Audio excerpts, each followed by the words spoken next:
All right, let's dive into one of the most astonishing, mind-bending stories ever recorded. Seriously, this is an event that challenges everything we think we know about time, physics, and even faith itself. So let's get right into it. Just think about that for a second. What if the entire planet just held its breath? The sky frozen in place and daylight stretching on, way beyond its normal time. I know, it sounds like something straight out of science fiction, but it's a story that is echoed down through thousands of years. And here it is. This is the incredible claim, stated as plain as day in the ancient scriptures. It's not written like a metaphor or some kind of myth. It's presented as a historical fact. A day when the heavens themselves seem to take orders from a human being. Now, to really understand this moment, we have to go back to the battlefield, because this wasn't just some random, out-of-the-blue miracle. It was an act born from total desperation during a really pivotal, high-stakes conflict. Okay, so picture this. It's the late 13th century BC. The Israelites, led by Joshua, have marched all night long to launch a surprise attack on a huge alliance of 5 kings. They're exhausted. A massive hailstorm actually helps them out, but they have one critical problem. The sun is setting and their enemy is about to slip away under the cover of darkness. And this is where the story just flips from history to miracle. In this moment of, well, just audacious faith, Joshua does something no general in history has ever done. He doesn't shout orders to his soldiers, he shouts them to the sun and the moon, a command to creation itself. And according to the text, the command was obeyed. The battlefield was just bathed in this unmoving daylight. The shadows on the ground were frozen. The light held, giving the Israelite army exactly the time they needed to win a complete and total victory. I mean, that's an absolutely incredible story, right? But what if it wasn't just a local legend? What if other ancient cultures, thousands of miles away, recorded the exact same bizarre event? And this is where it gets really fascinating. Here we have a pretty striking parallel. On the left is the Hebrew account, but on the right, that's a record from the Annals of the Emperor Yao in China.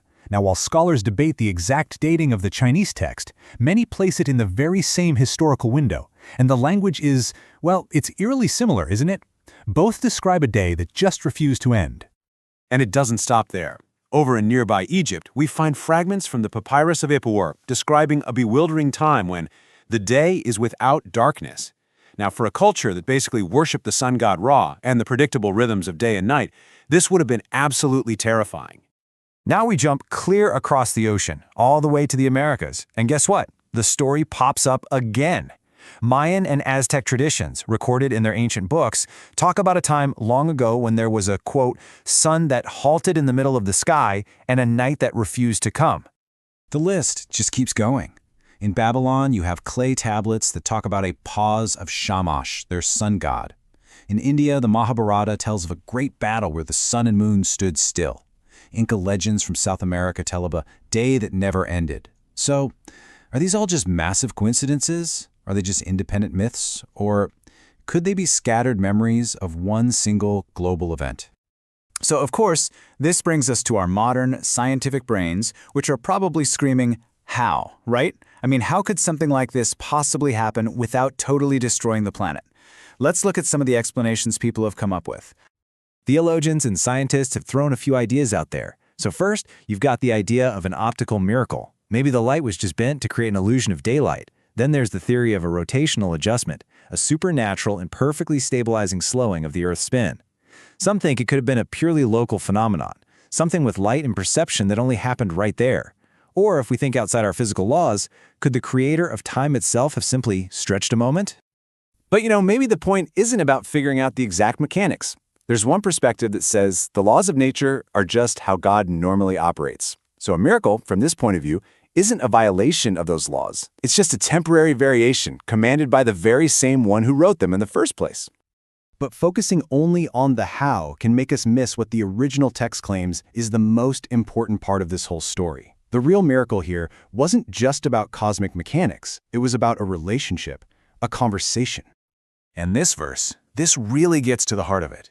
The scripture itself emphasizes that the most astonishing part wasn't a sun that stopped moving. It was that the creator of the entire universe paused to listen to a human voice. The true miracle was relational. So this totally reframes what Joshua's prayer was all about. It wasn't some arrogant act of a man trying to boss God around. No, it was an act of profound agreement. He believed he had heard God's promise of victory, and his prayer was just him boldly aligning his own words with the divine will he already believed was in motion. So what does this ancient story actually mean for us today? In our own battles, when our own daylight seems to be fading fast? Well, there's a really powerful and personal takeaway here. The enduring promise of this incredible event is one of hope. It's a declaration that when you feel you're aligned with a divine purpose, you won't lose simply because time ran out. The idea is that the one who created time can hold your daylight, can extend your opportunity, and can suspend what feels like the end until your victory is won.